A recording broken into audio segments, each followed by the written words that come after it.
De segundo turno, Toledo, me ajuda a analisar aqui, ó, o número de segundo turno agora. Lula tem 53%, o Bolsonaro teria 38%. Branco, nulo, 8%, não sabe, 1%. Na pesquisa anterior era 54 a 38, tá mais ou menos, tá no mesmo ponto, né? É que antes a diferença era de 16 pontos percentuais, agora ela é de 15 pontos percentuais. Mas o Datafolha lembra que já chegaram a ter uma diferença de 29 pontos na simulação de segundo turno. O que essa simulação de segundo turno diz pra gente hoje, Toledo?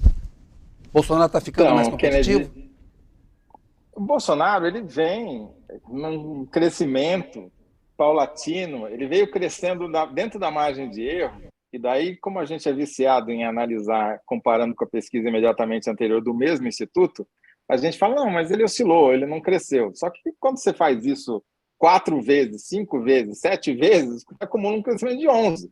Foi o que aconteceu com o Bolsonaro. E ele, o empuxo dele, a inércia, é favorável ao Bolsonaro. Esse é o meu ponto.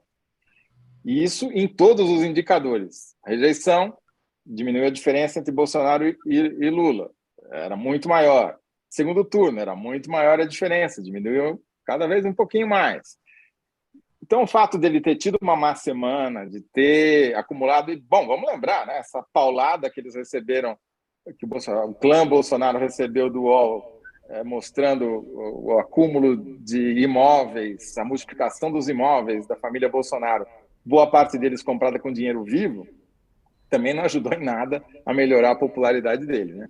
Então, mesmo assim, ele ficou lá, ele não oscilou para baixo, ele oscilou, ficou no mesmo patamar. Então, eu vejo com Mas um quando certo você coloca, olha, ceticismo. só para a gente tentar entender, quando você vê uma rejeição acima dos 50%, né?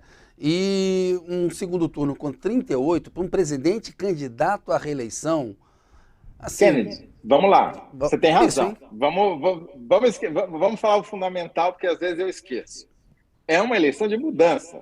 O governo Bolsonaro é mal avaliado, né? Então, a maioria dos eleitores quer mudar.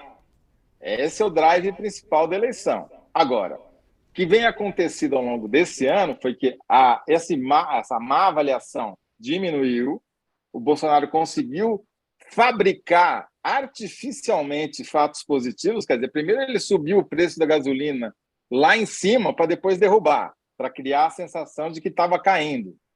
Fez a mesma coisa com o preço dos alimentos. Jogou toda a grana do auxílio emergencial na véspera da eleição, sabendo que não vai pagar mais em janeiro. Enfim, um monte de estelionato eleitoral, alguns deles estão surtindo efeito. Agora, o Bolsonaro tem dois objetivos. O primeiro é que haja segundo turno. Esse ele está conseguindo, né? Ele está levando a eleição para o segundo turno. E daí é outra eleição. Não é outra eleição, isso é um pouco de exagero, mas muda a dinâmica, né? Você tem o jeito de pensar do eleitor muda. O cara que está votando aí na terceira via, na Simone Tebet, no Ciro Gomes, vai votar em quem? Vai votar, ou melhor, vai votar contra quem, né? Então, o primeiro objetivo do Bolsonaro, com todos os senões, com todos os poréns, está sendo alcançado, que é levar a eleição para o segundo turno. Mas você tem... Depois, aí eu ganho tempo, né? Aí vamos ver se a gente consegue criar um fato muito ruim para o Lula, para deixar os dois tão odiáveis que ele fala, vota no Bolsonaro mesmo. Isso você falou corretamente. O importante é analisar a tendência da pesquisa, não comparar só com a anterior. Aí você vê que em votos válidos, em maio, o Lula tinha 54% dos votos válidos. Ele está com 48% dos votos válidos agora. São 6 pontos. Né? É muita coisa. Né? Então é importante a gente levar isso em conta.